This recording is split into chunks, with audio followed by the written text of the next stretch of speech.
Gujarat model की जब बात होती है तो बहुत से लोग कहते हैं कि भी गुजरात, तो बार बार कांग्रेस भी बात कहती है कि गुजरात तो पहले से बहुत आगे स्टेट था, और अगर इतिहास भी देखें तो गुजरात देश के संपन्न और बढ़िया राज्यों में से रहा है। तो गुजरात मॉडल की अगर बात होती है तो उसका श्रेय सिर्फ मोदी जी को क्यों मिले? वो तो बहुत सारे लोगों को श्रेय इसका जाता है। बहुत अच्छी बात कही।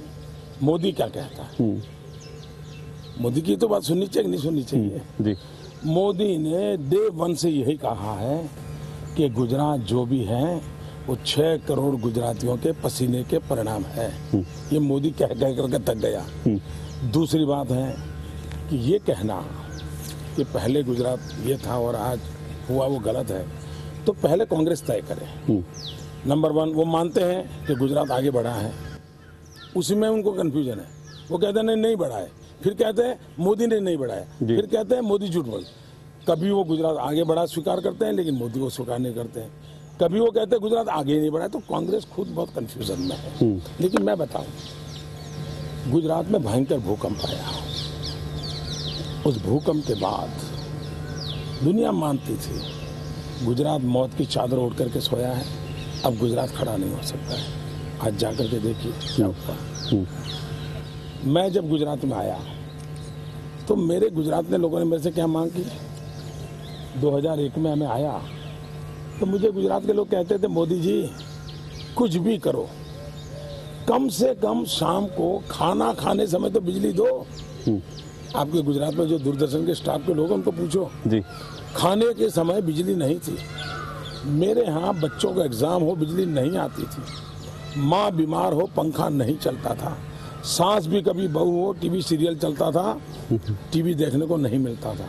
दूरदर्शन दावा करता था कि हमारा नेटवर्क इतना लंबा है, लेकिन लोगों के पास बिजली नहीं थी, दूरदर्शन के डिब्बे पड़े हुए थे, कोई उपयोग नहीं करता था। आज गुजरात में 24/7 365 डेज बिजली है। इसको विकास मानते हैं क्या? मानते हैं तो अच्छी बात है, नहीं मानते तो आपकी मर्जी। दूसरा, गुजरात एग्रीकल्चर ग्रोथ में, गुजरात को कभी हिंदुस्तान में एग्रीकल्चर स्टेट नहीं माना गया। हम तो रेगिस्तान है, उधर पाकिस्तान है, वही हमारी जिंदगी है, बालू के ढेर है हमारे आसपास। 10 साल में पानी पर इतना बड़ा गजब काम हुआ है गुजरात में, जो हिंदुस्तान यूनाइटेड नेशन ने हमको अवार्ड दिए है। पानी पर इतना काम हुआ है, 10 साल का अगर टोटल लगाया जाए और उसकी एवरेज निकाली जाए, हिंदुस्तान में एक भी स्टेट नहीं है जिसकी 10 साल की एवरेज 10+ एग्रीकल्चर ग्रोथ की है। जो गुजरात माइनस ग्रोथ वाला था, हिंदुस्तान की सरकार 2% से भी ज्यादा एग्रीकल्चर ग्रोथ नहीं कर पाती है। क्या इसको आप विकास मानोगे कि नहीं मानोगे? Medium and small scale industries, हमारे राहुल भैया को कुछ चिट्ठी पकड़ा देता है, फिर वो कुछ भी बोल देते हैं। अभी एक दिन बोल दिया कि 1 में से 2 बच्चे भूखे होते हैं जी। अब ये इनके जवाब में क्या दो? 1 में से 2 बच्चे भूखे होते ही कहाँ से लाए? ये इनका ये लेवल है और इसमें हमारा टाइम खराब होता है। लेकिन जैसे medium and small scale industry, medium and small scale industries पूरे हिंदुस्तान का ग्रोथ 19% है, 19%। गुजरात का medium and small scale industry का ग्रोथ 85% है। रोजगार, भारत, मैं सारे आंकड़े भारत सरकार के बोलता हूँ, मेरे नहीं बोल रहा हूँ जी। भारत सरकार कहती है कि एम्प्लॉयमेंट एक्सचेंज के द्वारा गुजरात में जो रोजगार मिले हैं, पूरे देश में जो टोटल रोजगार मिले उसमें गुजरात में 57% अकेले गुजरात ने दिए, 43% पूरे हिंदुस्तान ने दिए। बेरोजगारी दर 1% योजना आयोग का मानना, और योजना आयोग कहता है पूरे हिंदुस्तान में मिनिमम बेरोजगारी कहीं है तो उस राज्य का नाम गुजरात है। अब मैं आज भी 10 बार, 100 बार, 1000 बार, लाख बार, करोड़ बार आपके दूरदर्शन को कहता हूँ, गुजरात ने जो प्रगति की है उसकी क्रेडिट नरेंद्र मोदी को मत दो, नरेंद्र मोदी की सरकार को मत दो, 6 करोड़ गुजरातियों को दो, मैं भी देता हूँ, कम से कम आप भी दो। लेकिन ईमानदारी से इतना स्वीकार करो, गुजरात बहुत बदला है, गुजरात बहुत आगे निकला है और गुजरात देश को आगे ले जाने का रास्ता भी दिखा सकता है। फिर तो मैं इसीलिए कह रहा हूँ कि आपने उम्मीदें जो बढ़ा दी हैं, वो अब तक ऐसा माना जाता था बीजेपी बनियों की अपर कास्ट की पार्टी है। आप जब उम्मीदें बढ़ी हैं, देश के जो दबे कुचले लोग हैं, जिनको आप कह सकते हैं कि पॉलिटिकली लोग कहते थे कि भाई ये एक तरफ रहेंगे और इनका यही भविष्य है, इस तरह की चीज, क्या उनको कुछ मिलेगा? क्या आपको लगता है गरीब आदमी को अगर मोदी जी केंद्र में आते हैं तो वास्तव में उसको लगेगा कि उसकी जिंदगी में बदलाव आया? देखिए, मैं फिर कहता हूँ, हमारे पॉलिटिकल पंडितों की घिसी पीटी टर्मिनोलॉजी है जो वो बदलने को तैयार नहीं है। जब जनसंघ का जमाना था तो इन्होंने ये कहा कि ये तो अपर कास्ट की पार्टी है। फिर उन्होंने थप्पा लगाया ये शहरी पार्टी है। फिर उन्होंने थप्पा लगाया ये तो हिंदी भाषी पार्टी है, काउ बेल्ट से आती है। रियलिटी देखिए, आज संसद में बीजेपी के सबसे ज़्यादा ग्रामीण बैकग्राउंड के किसान एमपी हैं। आज सबसे ज़्यादा दलित एमपी बीजेपी के चुन के आते हैं, दलित एमएलए बीजेपी के चुन करके आते हैं। आज देश में ट्राइबल के सबसे ज़्यादा लोग बीजेपी के चुन करके आते हैं। नॉर्थ की बात करते हैं, आप देखिए गोवा में बीजेपी की सरकार है, वो हिंदी बेल्ट नहीं है। कर्नाटक में हमारी सरकार है, रही है, हिंदी बेल्ट नहीं है। गुजरात में तो हमारा जबरदस्त अडंगा है, कोई हिला नहीं पा रहा है, 25-30 साल हो गए। ये हिंदी बेल्ट नहीं है। हम उड़ीसा के अंदर पार्टनर थे, हम आंध्र के अंदर पार्टनर रहे हैं, फिर भी ये झूठ चलता रहता है, चलता ही रहता है। अब इसलिए अच्छा होगा कि कोई समझदार लोग, अब है पुराने आपके विचार हैं, इतना गंद फैलाएगा उसको वापस निकलना नहीं, किसी और को तो करने दो, आप हट जाओ, आप इन विषयों को छोड़ दो। आप अपने विचार नहीं बदल सकते, ठीक हो, बहुत 50 विषय लिखो ना, लेकिन ये झूठी घिसी पीटी चर्चाएं करके आप अपने स्तर को भी गिराते हो और राजनीतिक स्तर को भी गिराते हो, समाज विज्ञान को भी नुकसान करते हो। अच्छा होगा, अभी जो 4 राज्यों में चुनाव, अब देखिए कांग्रेस पार्टी शेड्यूल ट्राइब पे एक सीट नहीं जीत पा रही, माइनॉरिटी की सीट नहीं जीत पा रही है कांग्रेस, ये हाल है उनका। और इसलिए आप इस प्रकार से करें तो आधार के पर करना चाहिए। और मैं देख रहा हूँ कि मीडिया और खास करके news trader, not all the media, news trader को क्या है, उनको गर्मा गर्म मसाले में इंटरेस्ट है। इसलिए पूरे चुनाव में गंभीर बहस की तरफ हम देश को नहीं ले जा पा रहे। मैं एक बात जरूर यहाँ से, जब मैं उम्मीदों की बात करता हूँ तो कश्मीर को लेकर कुछ कंट्रोवर्सी हुई थी, वो तो क्लियर हो गई। लेकिन मीरवाइज उमर फारूक जो अलगाववादी नेता, उन्होंने कुछ समय पहले बयान दिया था कि भाई मोदी जी अगर आते हैं तो कश्मीर में एक उम्मीद बंधेगी, होप होगी। तो ऐसी क्या होप होगी कश्मीर को लेकर के? कोई नई पहल हो सकती है क्या? मैं बताता हूँ, मैं कश्मीर के बच्चों से मुझे बातचीत करने का बहुत अवसर मिला है। इतना ही नहीं, क्योंकि मैं बहुत सालों तक कश्मीर में रहा हूँ, पंजाब में रहा हूँ, हरियाणा, हिमाचल, चंडीगढ़, पूरे नॉर्थ बेल्ट में मैं सालों तक वहीं काम करता था, तो मैं उसके चप्पे चप्पे से परिचित हूँ। आतंकवाद उसकी उफान पर था, तब भी मैं कश्मीर में बहुत लगातार दौरा करता था। मैं कश्मीर यूथ से बहुत बातें करता था, बहुत मिलता था उससे।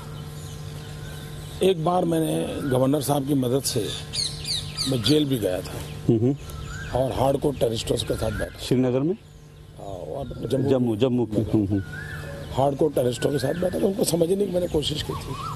वो कोई मेरा राजनीतिक एजेंडा नहीं था, ये बात भी मैं पहली बार बोल रहा हूँ। मैं सोचता था कि आखिर के इन बच्चों के मन में क्या है। I try to understand. मैंने देखा कि देश आज़ाद होने के बाद अटल बिहारी वाजपेयी ने कश्मीर में जिस प्रकार से मरहम लगाया, उन्होंने जमहूरियत की बात कही, इंसानियत की बात की, कश्मीरियत की बात की, इन 3 चीज़ों ने कश्मीर की दिल को छीन लिया। और जब भी मैं उनको मिला हूँ, वो कहते हैं साहब अटल जी की जो सोच है, भाजपा की वो सोच है, आने वाली सरकार की भी वही सोच रहेगी। तो एक आशा बंधना अच्छी चीज़ है और हम लोगों का दायित्व बनता है कि सब बुरे लोग नहीं हैं जी, वहाँ भी इतने अच्छे लोग हैं, नौजवान इतने अच्छे लोग हैं।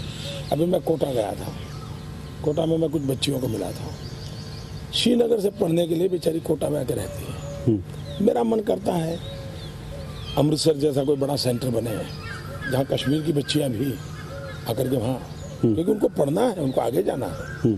इस देश में जिसको कुछ करना है उनको अवसर मिलना चाहिए। पर कश्मीर पे अगर आप पहल की बात करते हैं तो उसमें एक बड़ा फैक्टर पाकिस्तान आ जाता है जाहिर तौर पर, और पाकिस्तान की जब बात होती है वहाँ पाकिस्तान को जिस तरह से लोग या फिर बीजेपी की बात करें, बहुत ज़्यादा बीजेपी ने उत्साह नहीं दिखाया था पिछले कुछ सालों में पाकिस्तान के साथ बातचीत हो, क्योंकि जाहिर तौर पर कुछ घटनाएं इस तरह की, मुंबई का हमला हुआ, उसके बाद सीमा पर जिस तरह का तनाव हुआ। तो आप क्या पाकिस्तान के साथ जो बातचीत है, क्योंकि अब्दुल बासित साहब ने अभी बयान दिया वहाँ के हाई कमिश्नर, उन्होंने कहा कि भाई आपने जिस तरह से कहा कि म्यूचुअल रिस्पेक्ट, उससे वो कहते हैं कि हमें उम्मीद है कि हम जो टॉक्स हैं पाकिस्तान के साथ वो फिर से शुरू हो पाएगी भारत के साथ और पाकिस्तान के साथ। अभी भी मैं मानता हूँ कि हमारा समस्याओं की जड़ ज़्यादा दिल्ली में है। अगर दिल्ली में मजबूत सरकार है तो सब हमसे दोस्ती करेंगे भाई, सब हमसे अच्छा सफर कर। मुसीबत हम भी कहें ना वो है। मजबूत कैसे है? ज्यादा हथियार लेकर या फिर? नहीं, देखिए अब जमाना चला गया हथियारों का, बम बंदूक पिस्तौल का जमाना चला गया। आज अंतर्राष्ट्रीय संबंध म्यूचुअल अंडरस्टैंडिंग से चलते हैं, टेक्नोलॉजी ट्रांसफर से चलते हैं, नॉलेज ट्रांसफर से चलते हैं, ट्रेड ट्रांसफर से चलते हैं। विश्व बदल चुका है जी, पूरी एक्सटर्नल अफेयर्स मिनिस्ट्री का कैरेक्टर बदल चुका है, लेकिन हम अभी घिसे पीटे पड़े हैं, उसी में फंसे पड़े हैं। आज तो दो देश मिलते हैं तो कहते हैं अच्छा तुम कितना इंपोर्ट करोगे, कितना एक्सपोर्ट करोगे। 80% बात 80% बात इसी पर चलती है। आज अगर भारत समर्थ होता है, भारत की इकोनॉमी एकदम से तेज तर्रार हो जाती है, भारत के नौजवान की बुद्धि शक्ति का भरपूर उपयोग होता है, तो दुनिया का कौन देश हमारे साथ नहीं आएगा। पाकिस्तान भी कहेगा कि भाई आपके बच्चे इतना बढ़िया इंफॉर्मेशन टेक्नोलॉजी में करते हैं, जरा हमारे पाकिस्तान में भी कुछ करो ना। अब देखिए दुनिया बदल चुकी है, उस पर सोचिए। और मैंने साफ कहा है अंतर्राष्ट्रीय संबंधों का हमारा रवैया क्या होना चाहिए। आंख दिखा करके दुनिया से नाता नहीं जुड़ता है, न कोई आंख दिखा करके हमसे जुड़ सकता है, न हम आंख दिखा कर किसी से जुड़ सकते हैं। आंख झुकाकर भी नहीं जिया नहीं सकता, और 125 करोड़ का देश कब तक आंख झुका करके जिएगा। पर अगर सीमा पे हमारा कहना यह है आंख झुका कर भी मत जियो, आंख दिखा कर भी जीने के सपने मत देखो। हमारी कोशिश होनी चाहिए आंख मिला करके देखो, आंख से आंख मिला करके देखो। आप में इतना हौसला होना चाहिए, और 125 करोड़ देशवासियों का अगर आपके पीछे बल है और दुनिया की एक महाशक्ति बनने की संभावना पड़ी है, तो उस भारत को डरे मरे घबराए हुए जीने की क्या जरूरत है। पर सीमा पर अगर फिर इस तरह की घटनाएं हो जाती हैं, क्योंकि पाकिस्तान में एक तबका है जो नहीं चाहता कि भाई इस तरह के संबंध अच्छे हों, उनको समझ आ जाएगा कि सरकार के समय क्या व्यवहार करना है, तो पता चल जाएगा। अच्छा मोदी जी, कुछ एक बार फिर थोड़े से राजनीतिक मसलों पर आता हूं। कई मसलों पर आप हमेशा बोलते हैं, लेकिन कई मसलों पर आपकी चुप्पी भी बड़ी खलती है लोगों को। एक उदाहरण दे दूं, आप गुजरात क्रिकेट एसोसिएशन के पदाधिकारी उसमें जुड़े रहे, लेकिन क्रिकेट पे इतना बड़ा कलंक लगा, इसमें ये बात हुई कि क्रिकेट में फिक्सिंग होती है, लोगों ने कहा क्रिकेट को साफ करने की जरूरत है। आपकी ओर से कोई बयान नहीं आया, कोई आपने? नहीं, दो अलग चीजें हैं। अगर प्रधानमंत्री का मौन रहने का मेरा विषय है, तो प्रधानमंत्री जिस काम को देख रहे हैं उसी के संबंध में प्रधानमंत्री ने, मैंने कभी ये नहीं पूछा क्रिकेट के संबंध में प्रधानमंत्री को क्या कहना चाहिए, बोलो, पूछा है क्या? अगर मैंने ये पूछा तो मुझे जवाब देना चाहिए। इसलिए हमने कभी प्रधानमंत्री के उन विषयों पर घसीटने के लिए नहीं, जो सीधा सीधा प्रधानमंत्री से जुड़ा हुआ हम उसी के संबंध में चाहते हैं कि प्रधानमंत्री कहे। गुजरात के मुख्यमंत्री के नाते मैं जनता को जवाब दे हूँ, गुजरात सरकार से संबंधित कोई भी बात है मैं जवाब दे हूँ। क्रिकेट में भी अगर गुजरात में कोई घटना घटी है तो आई एम रिस्पॉन्सिबल, मुझे रिस्पॉन्ड करना चाहिए। लेकिन काजी दुबले क्यों, सारे गांव की फिक्र, ये मेरा कैरेक्टर नहीं। पर राष्ट्रीय एक बात हो गई थी, एक मुद्दा राष्ट्रीय बन गया था, लोगों ने कहा क्रिकेट में इस तरह की चीज हो रही है।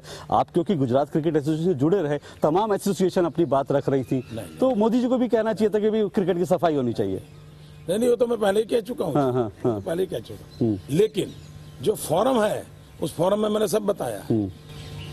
मैं डिसिप्लिन में विश्वास करता हूँ, डेमोक्रेटिक सिस्टम में विश्वास करता हूँ। क्रिकेट एसोसिएशन का भी इंटरनल मैकेनिज्म है, वहाँ मैंने अपनी बात बड़े दम से रखी हुई है। आपने रखी है बात, बिल्कुल। और पॉलिटिकल पार्टियों को आरटीआई में आए, ऐसा केंद्रीय सूचना आयोग का आदेश आया, उस पर भी आप एक पॉलिटिकल लीडर हैं, एक प्रधानमंत्री पद के दावेदार हैं, पॉलिटिकल पार्टियों ने कहा कि नहीं आना चाहिए, उस पर भी मोदी जी क्या सोचते हैं, लोगों को कुछ? हाँ, नहीं, हम लोगों ने ये कहा कि इस विषय को सभी दलों ने मिल करके बैठ करके, इलेक्शन कमीशन सबने मिल करके चर्चा करके उसमें से चीजों को निकालना चाहिए, थोपना नहीं चाहिए। अच्छा। इसमें हम ओपन हैं, हमारी पार्टी को कोई प्रॉब्लम। आपने केंद्र और राज्य सरकारों के अच्छे संबंध की बात की, कहा कि आप मुख्यमंत्री एक टीम की तरह काम करना चाहिए, लेकिन मुजफ्फरनगर जब दंगे हुए थे और उसके बाद नेशनल इंटीग्रेशन काउंसिल की मीटिंग प्रधानमंत्री ने बुलाई थी, एक महत्वपूर्ण मसला था, आप बायकॉट कर गए, आप आए नहीं। जब आप मुख्यमंत्री होके आपने सहयोग नहीं किया, फिर आप कैसे उम्मीद कर रहे हैं कि बाकी देश भी इस तरह से? बायकॉट शब्द मतलब आप उसमें शामिल नहीं हुए, तो बायकॉट नहीं कहूंगा अगर मैं, पर आप शामिल नहीं हुए उसमें। देखिए, मर्यादा तोड़िए मत। मैं एक भारत के संविधान से बंधा हुआ इंसान हूँ और ऐसी भाषा, ऐसा प्रयोग नरेंद्र मोदी सोच ही नहीं सकता। पर आप शामिल नहीं हुए उसमें? पहली बात सोच ही नहीं सकता। दूसरी बात है, वो नेशनल इंटीग्रेशन काउंसिल की मीटिंग नहीं, नेशनल डेवलपमेंट काउंसिल की मीटिंग नहीं, आपको पता होना चाहिए। एक ऐसा फोरम है जिसमें 1200-1500 लोग इकट्ठे होते हैं और दो मिनट भाषण करते हैं, और उसमें मेरी पार्टी के लोग गए थे। उसमें कोई मुख्यमंत्री एजेंडा नहीं होता है, कई मुख्यमंत्री नहीं आए थे। दूसरी बात है, वहाँ क्या निकाला है जरा लाओ पहले एक बार, देश को क्या मिला, चर्चा ये होनी चाहिए। मैं चाहता दूरदर्शन में इतना दम होना चाहिए था, उस मीटिंग से देश की एकता को बल मिले। ऐसा कौन सा काम करके निकले आपने, जवाब वो देना चाहिए। और लोग नहीं आए तो जितने नहीं आए उन सब की चर्चा करो। इस प्रकार के गंदे आरोप लगाना शोभा नहीं देता और दूरदर्शन को बिल्कुल शोभा नहीं देता। हाँ, व्यस्तता ही रहती है। अच्छा, उन्होंने वो मीटिंग, मेरी डिटेल, मेरी जानकारी शायद 4-6 दिन के अंदर अंदर बुला ली थी। हाँ, बहुत जल्दी बुलाई थी और पॉलिटिकल एजेंडा सेट करने के लिए कही थी। तो ये तरीके, इतने बड़े फोरम का उपयोग, देश की एकता की चर्चाएं ऐसे चलते चलते नहीं होती। और ऐसे 1200-1500 सारे दुनिया भर के लोगों को इकट्ठा करके आप करोगे तो कुछ नहीं होता है। कॉन्क्रीट सीरियस मीटिंग ये होनी जरूरी होती है। वो उन्होंने खो दिया है। कुछ आखिरी फटाफट सवाल जल्दी से करना चाहूंगा। आप आरएसएस के प्रचारक रहे, पूरे देश भर में आपने भ्रमण किया, इस बार आप करीब 400 जिलों तक पहुंच गए हैं, रोज 1000 किलोमीटर की यात्रा करते हैं। आपको लगता है पूरे देश में एक कोई मॉडल या एक कोई चीज हो सकती है जो आप करना चाहते हैं प्रधानमंत्री बनकर, कि आपको लगता है कि भाई ये मेरे दिल के करीब है, ये देश के लिए करना, और साथ साथ ये भी कि क्या कोई एक मॉडल पूरे देश के लिए हो सकता है? देखिए भाई, मैं शायद हिंदुस्तान में जो पिछले 40 वर्ष एक परिव्राजक की तरह भ्रमण कर रहा है, हिंदुस्तान में 400 से अधिक जिलों में कोई इंसान गया हो, रात रुका हो, उन जिले के लोगों से बातें की हो, ऐसा शायद ही आपको कोई राजनेता मिलेगा। ये मेरा सौभाग्य है कि मैं हिंदुस्तान से 400 के अधिक जिलों में रात्रि मुकाम करने का मुझे सौभाग्य मिला, लोगों से मिलने का सौभाग्य मिला। ये चुनाव के लिए मैं दौरा कर रहा हूँ, वो तो कुछ नहीं है, मैंने इतना भ्रमण किया है। मैं महीनों तक रात को ट्रेन में सोने वाला इंसान रहा हूँ, सुबह उठना, काम करना, रात को फिर ट्रेन में सोना। तो मेरी ज़िंदगी तो एक मजदूर की ज़िंदगी है। मैं मजदूर की तरह ही जिया हूँ, आज भी मजदूर की तरह ही मुख्यमंत्री का काम करता हूँ, आज भी मजदूर की तरह भारतीय जनता पार्टी ने प्रधानमंत्री पद का काम दिया है उम्मीदवार का, वो भी मैं मजदूर की तरह ही करता हूँ। और आगे वाले दिनों में भी जब तक ये शरीर मदद करे, मजदूर की तरह ही जीना है। और हिंदुस्तान का मजदूर नंबर 1 कहलाने का मुझे आनंद होगा। मुझे आनंद होगा। यानी उसके बाद हो सकता है एक फिल्म बनाए जो कि बनती रहती है, हीरो नंबर 1, ये तो मजदूर नंबर 1, जिसमें फिल्म वाला तो नहीं बनाया क्योंकि उनकी रोजी रोटी मेरे नहीं चलेगी। जी, आपने गर्वित गुजरात का नारा दिया था और वो लोगों को अपील किया, बहुत से लोगों ने कहा कि भाई ये नारा एक लोगों के दिलों को छुआ और गुजरात में एक तरह की एक माहौल बदला। क्या देश के लिए भी कोई ऐसा शब्द आप तलाशे की? नारों से देश नहीं चलते। हाँ। नहीं नारों से गुजरात चला है। हमारे एक्शन इन सबको जोड़ करके ही हम एक माहौल बनता है। लोगों से कनेक्ट होना चाहिए। सिर्फ नारे दे देने से, वंदे मातरम सिर्फ नारा नहीं था, वंदे मातरम एक श्रद्धा थी। और उसी वंदे मातरम के नाते लाखों नौजवान बलि चढ़ने के लिए तैयार हो जाते। और इसलिए उसको नारा कहेंगे तो उस भावना का अपमान होगा। वो नारा नहीं था, ऊर्जा थी, देश की ऊर्जा थी। वंदे मातरम प्रेरणा थी। और इसलिए और वो एक तपी तपाई तपस्या से निकला हुआ भाव था, एक पूरा भाव विश्व था। और इसलिए शब्दों का बंधन, इसके आधार पर समाज जीवन नहीं चलता है। कौन बोल रहा है, किस समय बोला है, जमीन बराबर तैयार है कि नहीं है, तब तो वृक्ष बनता है। ऐसे ही फेंकते चलो जाओगे, आज ये नारा कल दूसरा, एक आज चल पड़ा, ये नारों से देश नहीं चलता। मैं खुद भी बनारस का रहने वाला हूँ, इसलिए बनारस पे तो एक सवाल बनता है, आप वहाँ से चुनाव भी लड़ रहे हैं। बनारस में जब आपका पर्चा दाखिल करने गए, जो आप रोड शो निकला, उसको लेकर देश में अभी भी बहस हो रही है, लोग उसके अर्थ निकाल रहे हैं, क्या उसके मतलब हैं। अमित शाह साहब ने कहा कि ये सुनामी बताता है कि देश में, उत्तर प्रदेश में सुनामी आ गई है, मोदी लहर नहीं है। आपने क्या आकलन किया, क्यों बनारस का व्यक्ति निकला ऐसे इस तरह का? वो आपने सवाल पूछा, सुनामी का अर्थ हमारे कांग्रेस के मित्रों ने निकाला है कि सुनामी से विनाश होता है। मैं उनके इन शब्दों के लिए उनके मुंह में घी शक्कर, ये हकीकत है, इस सुनामी से विनाश ही होने वाला है। कांग्रेस का विनाश होने वाला है, बुराइयों का विनाश होने वाला है, बैड गवर्नेंस का विनाश होने वाला है, भ्रष्टाचारी परंपराओं का विनाश होने वाला है। जितनी बुराइयां हैं उसके विनाश के लिए ये सुनामी आई है।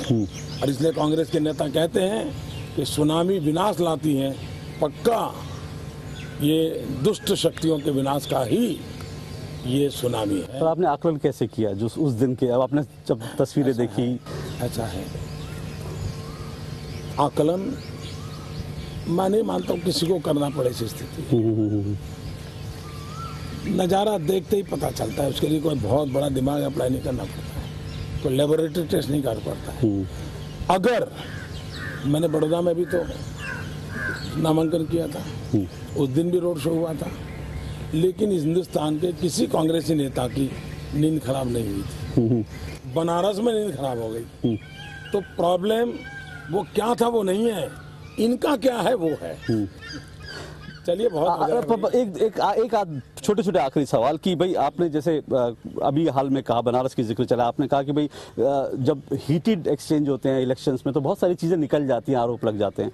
तो आपने अरविंद केजरीवाल साहब आपके खिलाफ लड़ गए, आपने एक बार उनको कहा जम्मू में जाके कि वो पाकिस्तान के एजेंट है, वो भी एक हीटेड एक्सचेंज में निकली बात थी? या फिर आप मेरे शब्द ढूंढ के निकालिए। मीडिया में इस तरह का आया सारा कि AK-49 मीडिया में आप लोग हैं ना, जी है ना जी, मेरे आपके पास क्लिपिंग है, बिल्कुल पूरा निकाल दी। आपने नहीं कहा मैं क्यों बचाव करूं अपना, लेकिन आप लोगों को जिम्मेवारी है क्या? मैंने तो उसके बाद एक शब्द बोला नहीं। जी जी, मैंने क्या कहा कि ये जो हो रहा है उससे पाकिस्तान क्यों खुश हो रहा है, मेरा सवाल है। AK-47, AK-49 एंड हमारे एंटोनी, तीन को पाकिस्तान क्यों ना? मैंने कहा आप पार्टी के नेता वकील हैं बड़े, उन्होंने जो यहाँ भाषा बोली, पाकिस्तान में कोई मिठाई बांटी गई, ये क्या है? मेरे सवाल है। और जो एजेंट शब्द जिससे जुड़ा है वो प्लेबिसाइट की जिन्होंने बात की उसके संबंध में, उनके संबंध में जुड़ा, इसलिए हाँ आपने फायदा उठाया, ठीक है, न्यूज ट्रेडर को अपना काम है, पर मैं इससे परेशान नहीं, जरा भी परेशान नहीं। एक चलते चलते एक आखिरी चीज मैं आपसे जरूर जानना चाहूंगा। कहते हैं कि मोदी जी को पंच बहुत पसंद है, पॉलिटिकल पंच मारते हैं, वो चुनाव में पंच मारते हैं। आपके एक मित्र से मुझे पता चला आपको जो आइसक्रीम पसंद है वो भी पाइनएप्पल पंच है, उसमें भी पंच आप ढूंढ लिया आपने। देखिए, पहली बात है कि मैं पिछले 14 साल से रोज इतनी मेरी पिटाई होती है, रोज मैंने इतने पंच खाए हैं जी, और इसलिए शायद हिंदुस्तान की राजनीति में इतना जुल्म न्यूज ट्रेडर्स के द्वारा झूठ फैलाने वाला कभी नहीं हुआ होगा, कभी नहीं हुआ होगा। मैं हैरान हूँ, मैं गुजरात जो दूरदर्शन को सबसे ज़्यादा रेवेन्यू देता है, उस दूरदर्शन ने मुख्यमंत्री को ब्लैकआउट करके रखा हुआ है। इससे बड़ा जुर्म क्या हो सकता है? और यही लोग, आपकी ये सारी टोली ब्लैकआउट करके रखा हुआ है। उसके बाद भी in the interest of democracy मेरे इतने काम में भी आपको 1 घंटा भी दे रहा हूँ। जस्ट उसके अलावा आपके लोकतंत्र के बहुत बहुत ये तौर तरीके हैं क्या लोकतंत्र के? ये तौर तरीके हैं क्या? दूरदर्शन जो कि हिंदुस्तान की जनता के पैसों से चलता है, वो एक राज्य के मुख्यमंत्री को ब्लैकआउट करते हैं, उसके बाद भी एक शब्द बोला नहीं। पर सोशल मीडिया पे आप छाए रहते हैं। मैं एक चीज नोट करी कि सोशल मीडिया पे बड़े नेता, उनके फॉलोअर तो लाखों होते हैं, लेकिन वो नहीं फॉलो करते। मैं देख रहा आप 1000 लोगों को फॉलो कर रहे हैं, जो कि बहुत पहली बात है, सोशल मीडिया मैं नहीं चलाता हूँ। वो समाज के लोग चलाते हैं, नौजवान चलाते हैं, उनको पसंद आता है वो अपना उस दिशा में ले जाते हैं, पसंद नहीं आए दूसरी तरफ ले जाते हैं। लेकिन मेरी जिम्मेवारी बनती है देश की युवा जनरेशन से जुड़ना, युवा जनरेशन को समझना, उनके मन को समझने के लिए, सोर्स ऑफ इंफॉर्मेशन के नाते कनेक्ट होने के लिए सोशल मीडिया ताकत है। मैं अपनी बात ज्यादा बताने के लिए उसका उपयोग कम करता हूँ, औरों की सुनने के लिए उसका उपयोग मैं बहुत करता हूँ। इसलिए आप फॉलो करते हैं 1000 लोगों को? बिल्कुल मैं करता हूँ, लेकिन ये भी दुर्भाग्य है कि मैं अगर जब किसी को फॉलो करता हूँ तो मुझे कोई उसकी पूरी बायोग्राफी मालूम नहीं होती, उसकी जन्मपत्री मालूम नहीं होती है। एक आध ऐसा नाम आ जाए और मेरा फॉलो मैं चला जाऊं तो मुझ पे गालियां पड़ती, मैं हैरान हूं। अगर मान लीजिए कोई एक बुरा व्यक्ति भी है और मान लीजिए मैं टेक्नोलॉजी के माध्यम से कहीं जुड़ गया, उससे जुड़ गया, मैं उनको एंडोर्स नहीं करता हूँ। मुझे बुरे व्यक्ति के भी विचार तो सुनने पड़ेंगे ना भाई, क्या सोचता है वो। लेकिन हमारे तो मुझे याद है किसी के मेरा फॉलोअर था, क्या मेरे पर इतनी गालियां पड़ी। ऐसे आदमी को मोदी फॉलो करते हैं, मुद्दा उसको मैं फॉलो करना। अरे भाई वो भी एक इंसान है, हिंदुस्तान का नागरिक है, उसके दुख दर्द है, कुछ कहता है तो मैं समझू तो सही। इतनी अगर हम उदारता नहीं बरतेंगे तो भैया सोशल मीडिया को भी हम तबाह कर देंगे। चलिए बहुत बहुत शुक्रिया मोदी जी, आपने इतना समय दिया, बहुत बहुत शुक्रिया। और हम आपको शुभकामनाएं देने चाहेंगे और बहुत बहुत शुक्रिया। Thank you, thank you.